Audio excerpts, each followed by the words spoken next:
solutions to assist even those who were still at home. We attended and represented 32 students in disciplinary cases, and only lost 4 where a student was expelled or suspended from the campus. We've been assisting students with municipality-related issues, such as ensuring that we keep our electricity on at all times and have water reserves, such as JoJo tanks, even when there's no water around in Emalahleni. As DASO TUT Emalahleni Campus, we managed to start a coffee drive to encourage students to come to the study area where they can study without suffering from fatigue or tiredness. We've also facilitated a recreational car run to address the distress of students and for them to be able to have fun. Currently, DASO TUT Emalahleni Campus is spearheading the NSFAS N+2 issue, which is currently depriving students from receiving NSFAS allowances even though they are still eligible for NSFAS.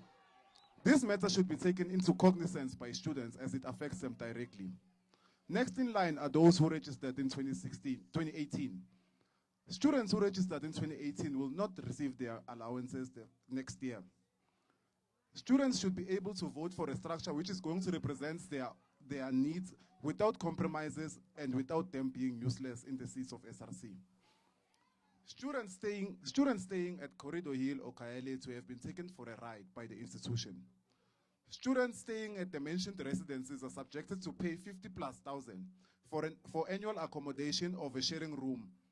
DASO remains clear that these residences, these prices have been inflated to cheat students of their money, and as a solution to this, DASO says that TUT Enterprise Holdings, should TUT Enterprise Holdings fail to justify this amount, then they should pack their bags and leave Emalahleni because we cannot condone this corruption.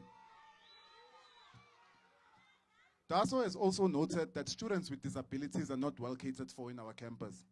A student in a wheelchair can find it very difficult to access a mere facility such as Building 18. A DASO SRC will not turn a blind eye on this matter like other structures just because people with disabilities are a minority on our campus.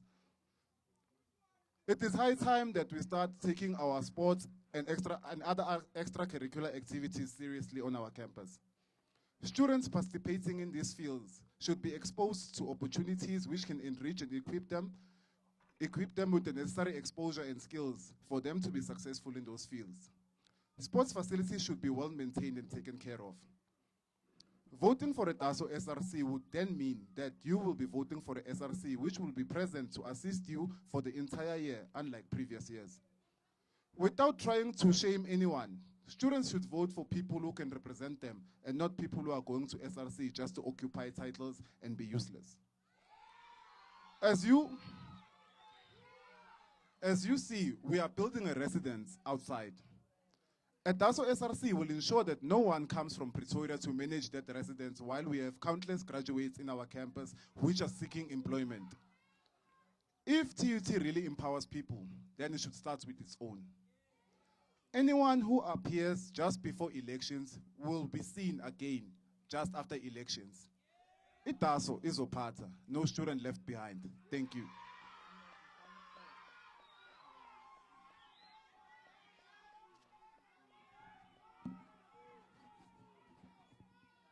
Mandla,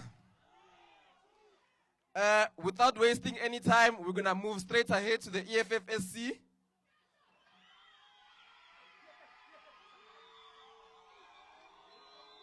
Yeah.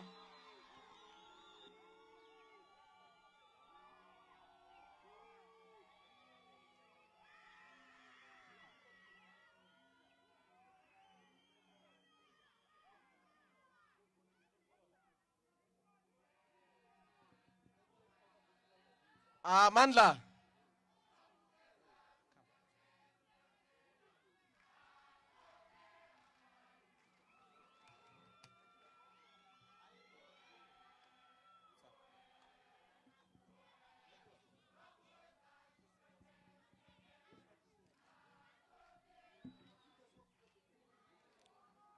Kelelani wo, kelelanu malimu.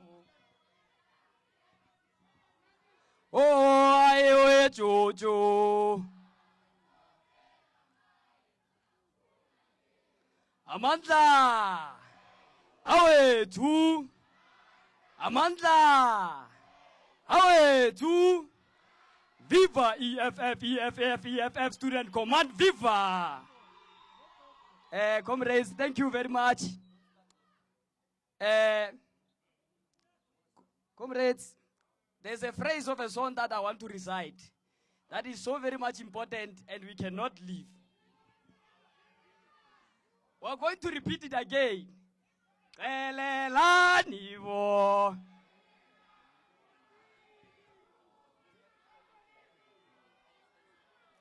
Ayiwo Jojo.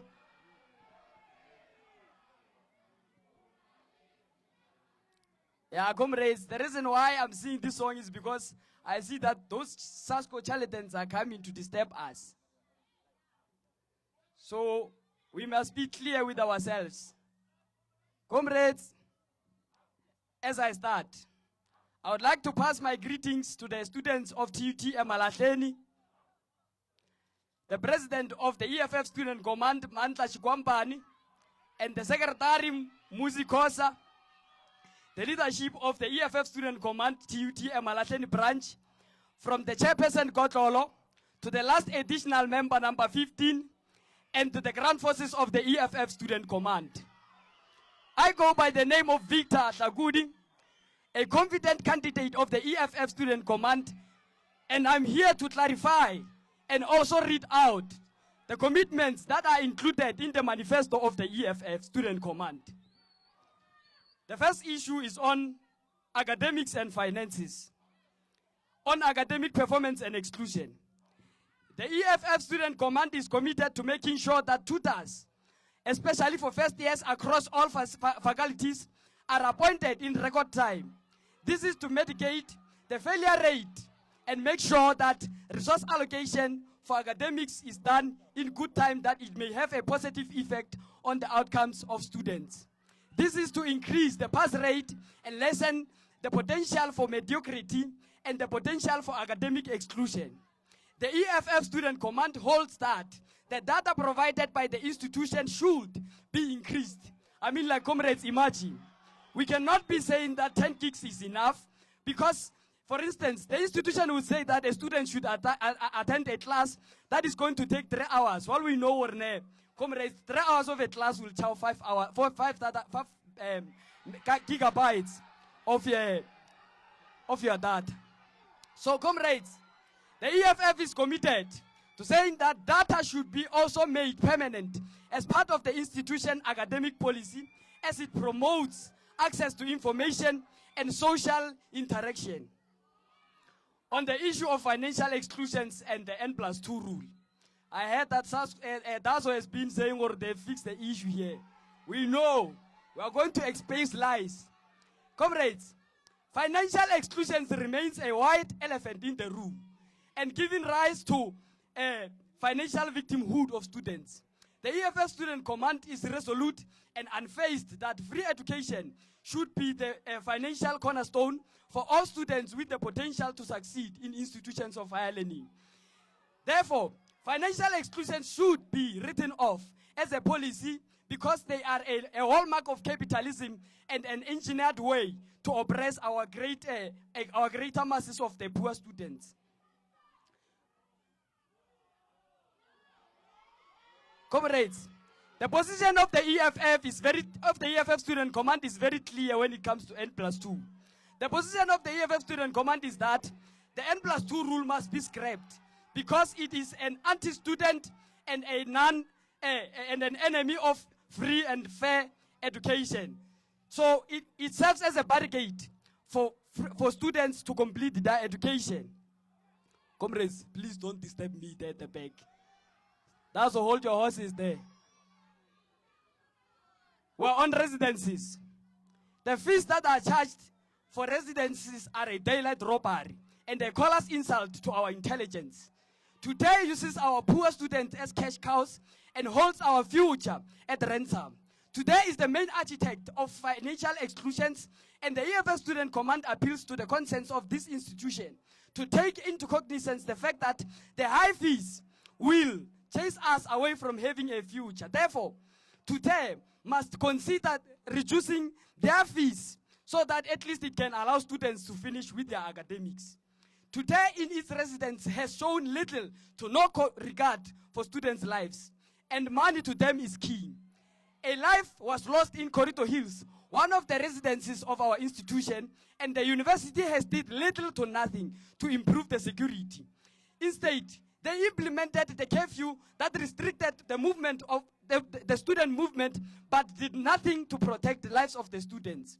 As a second attempt, that as nearly indicated the losing of a student's life happened in the very same residence.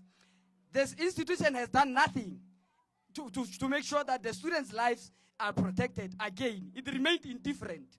The EFF Student Command will ensure that the university extends its security mandate to cover their residences so that we may have a clear chain of command and accountability. So, comrades, we must be clear. The reason why we are saying that is because one life or one death is one too many. We cannot afford to lose a life again. We need to be clear with ourselves. And again, we need to also look into the issues of GBV that are happening into the residences, of which we know or some of the SASCO charlatans have been involved in these incidences, whereby students have been harassed, and we need to be clear with ourselves on that one. The EFF will ensure that today provides available Wi-Fi that students can easily use. We will ensure that today provides students with the services that are at the level of the exorbitant fees that are charging. For instance, the cleaners at Corridor Hills do not even clean the units. At Kailetu, by 10 the kitchen is closed. The lifts are forever out of service. Electricity goes without notice, and the management has been very rude in attending to student issues. Whenever they are raised, they do not respond to the students. So, comrades, we are clear. We are saying that the EFF Student Command, we will ensure that today fulfills its social obligation to students by at least providing practicals to HR and office students and any other faculties that they can absorb students from. As the EFF Student Command, we will ensure that students have a 24 hours access to their places of residences. We know what is happening in Corridor Hills. They are locking our students out. So the EFF Student Command will ensure that all students all the students must have access to their own residential rooms, as is their domiciles. Because when you are locking the students outside, it's leading to life hazards that are life-threatening. So we need to be clear. The management of Corridor Hills where at death and numerous rape cases occurred will attest but respect time. Oh, my time is not done. Sasko is disturbing me there.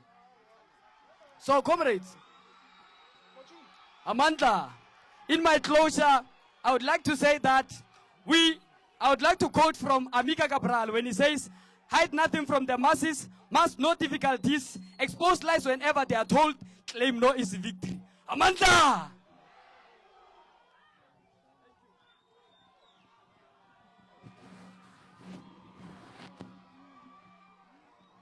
Amanda! Comrades, moving right along with the program, we're going to call the next speaker from SASCO. We're going to call the next speaker from SASCO. All right, Pasma is going to present next, comrades. Let's give the floor to Pasma.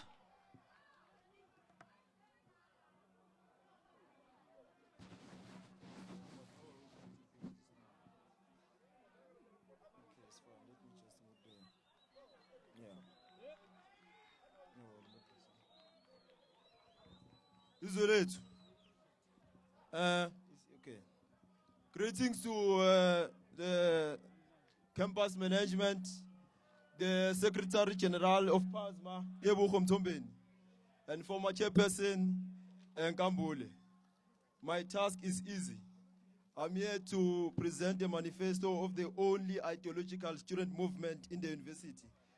But above all, I'm here to teach. PASMA is a Pan-African student movement of Azana that was specifically formed to address student issues in South Africa. We are going to give you context of what we seek to achieve and what we are about. with issues relating to electrical engineering students. For a very long time, the Department of Engineering was neglected and engineering students were demoralized for their lack of participation in student activism, which is only PASMA recognized the potential of engineering student intellectual and started working with them to bring issues with department to the attention of the management. Through PASMA, the following issues were tabled. Number one, the issue of P1, P2. We argued that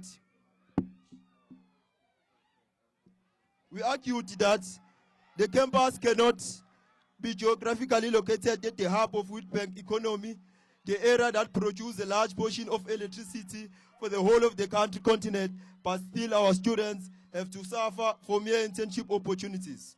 For us, this was clearly an indication that the institution was not doing enough in building a strong partnership with the surrounding industries. Hence, we conducted many meetings to hold management accountable. Now, with the issue of outstanding fees, most of the students who are currently doing P1 and P2 are NSFAS beneficiaries, and therefore more likely to be affected by the issue of outstanding fees when they complete their qualification. It is only PASMA that is currently in the forefront of advocating those issues. We believe that our argument is far more valid.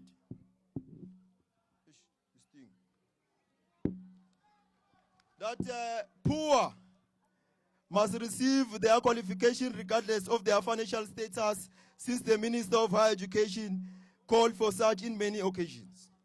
As PASMA, we noted that many students are graduating in this university, but employment opportunities are not there.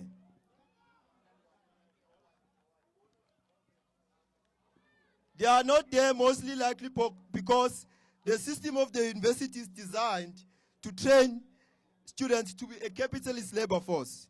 We are not being trained to be innovative and to be creative. The system of the university is not teaching us to own businesses. So how do you go about addressing the issue of unemployment within our university? Number one, the curriculum of the university must be decolonized.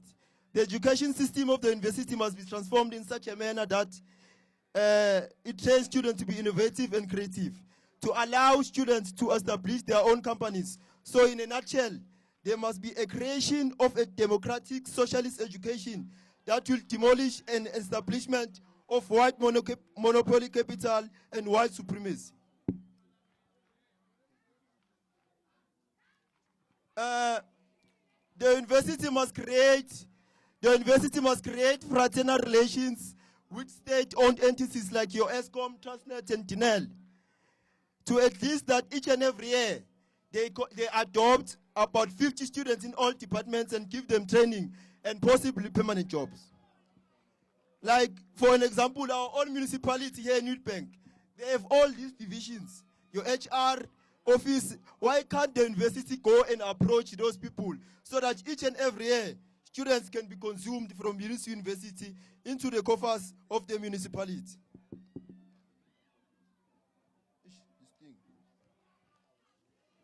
So, since the campus is geographically located at the hub of Witbank economy, the surrounding mines must donate at least 5% of what they are making each and every year to help with the funding of students who are willing to innovate and assist with the funding of postgraduate students.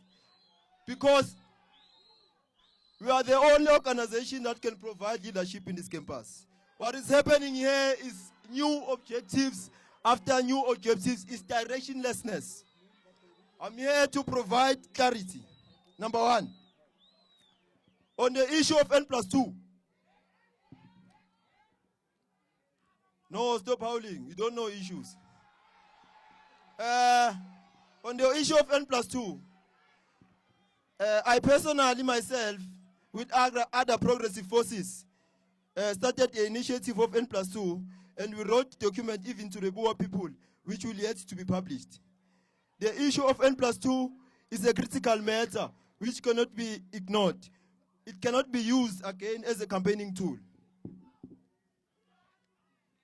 Now, PASMA is the only socialist Marxist-Leninist organization in the country, is going to table the following legislation.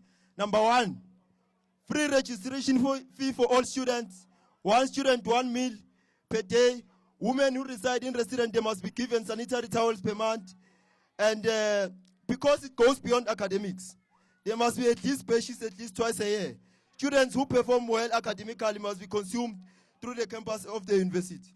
Now, in closing, I would like to quote words by Advocate Brown Fisher, who said from the onset that with confidence, we lay our case before the whole world. Whether we win or we die, freedom will rise in Africa, like the sun from the morning cloud. Isolate.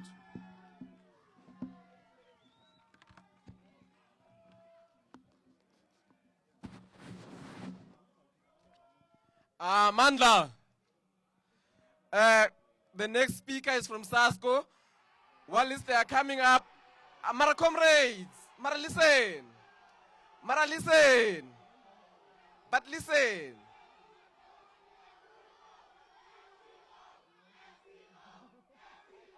Mara listen. Hi moral. Hi moral. Hi moral. Hi moral. Hi moral. Comrades, remember, everybody has been given a fair chance. Hi moral. Hi moral. Hi moral. Remember, everybody has been given a chance to present, and we are moving alphabetical order. As far as I remember, P comes before S. So we are moving in alphabetical order.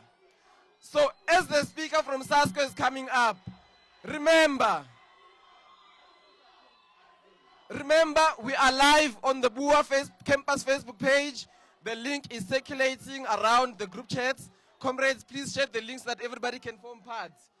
Elections are taking place 14 to 16 September online. They're going to open at 8 o'clock, close at 4 o'clock on each day. So please make sure that you encourage students to vote. Amandla! Amandla! Can we have a speaker from SASCO please come to the podium?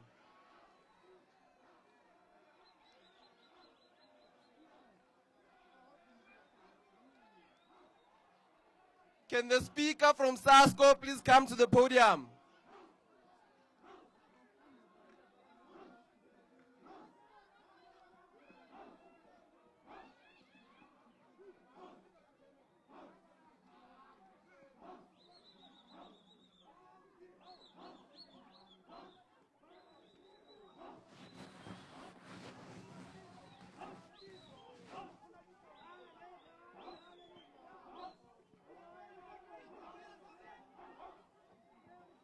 Viva SASCO, SASCO, SASCO, viva! Viva SASCO, SASCO, SASCO, viva! Hey, comrades, you are in charge here. I must hear you.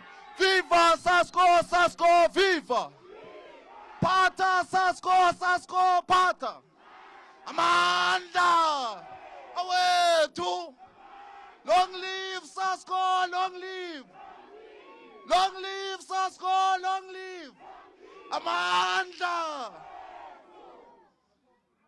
Long live the spirit of Peter Mnisi, long live! Long live the spirit of Charlotte Makleka, long live! Amanda! Away to!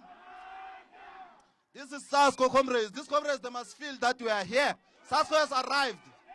They can go. It doesn't matter. SASCO had arrived. Angete mama labo sekwere kwere labo sekwere kwere. Ayo asngabo matlalela. Angete mama labo sekwere kwere. Kwere. Iyo asngabo matlalela. Angete mama asngabo.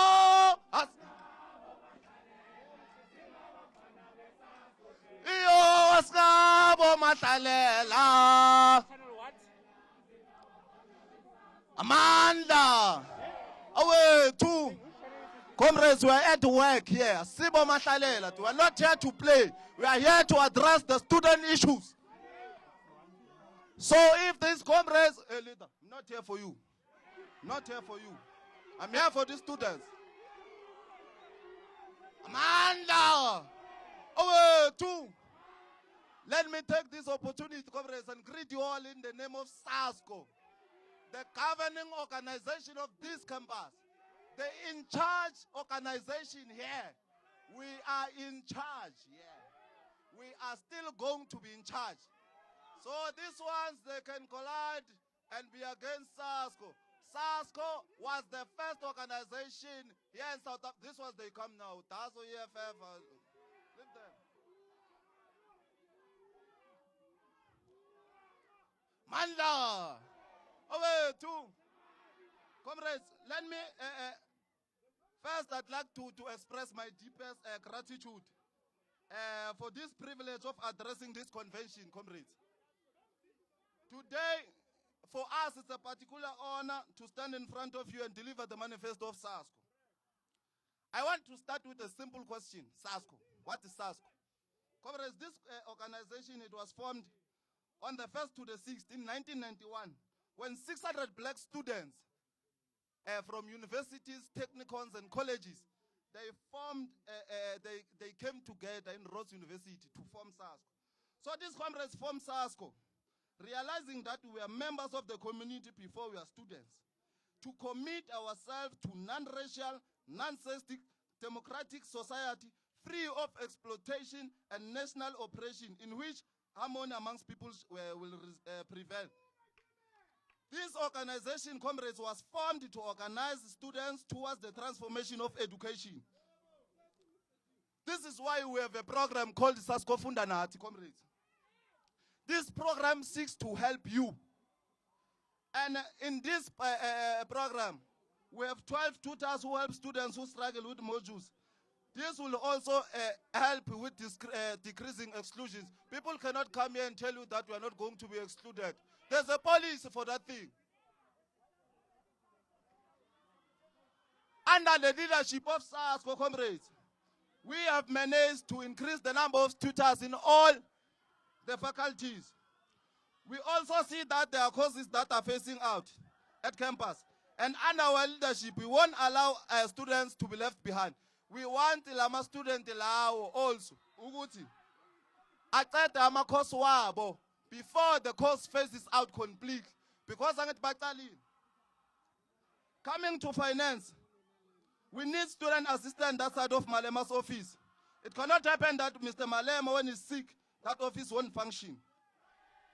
In the under leadership of SARS, comrades, the N+2 was championed through SAUS. This was a come and claim something they do not know. They don't even know what that thing was claimed, how was claimed. Under our leadership, comrades, we are saying that no student must sign any AOTs. If you are an NSFAS beneficiary, why do you sign an AOT? What's that AOT for? SASCO, comrades, is the only organization that promoted the variety of residencies. Okay, it's fine. Bye-bye.